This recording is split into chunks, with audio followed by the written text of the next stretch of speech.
MG college परिसरातील सानिका कॉर्नरवर भीषण अपघात, दुचाकीस्वार गंभीर, जिल्हा रुग्णालयात उपचार सुरू। शहरात अपघातांचे सत्र सुरूच असून आज एमजे कॉलेजच्या मागील बाजूस असलेल्या सानिका कॉर्नर येथील 90 डिग्री रोडवर कार आणि दुचाकीचा भीषण अपघात झाला।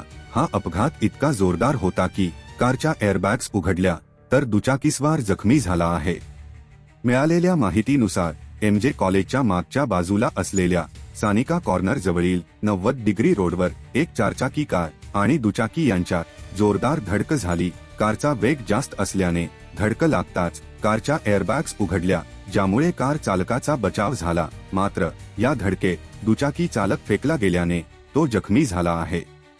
जखमीला तातडीने सरकारी रुग्णालयात हलवले।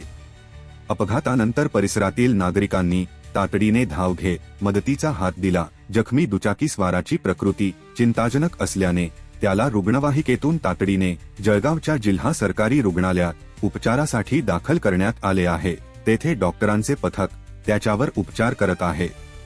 अपघातग्रस्त कारचा चालक शहरातील संभाजी नगर भागातील रहिवासी असल्याची प्राथमिक माहिती समोर आली आहे। घटनेची माहिती मिळताच पोलिसांनी घटनास्थळी धाव घेत पंचनामा केला असून अपघाताचा पुढील तपास पोलीस करत आहेत। या भीषण धडकेमुळे परिसरातील नागरिकांमध्ये खळबळ माजली आहे।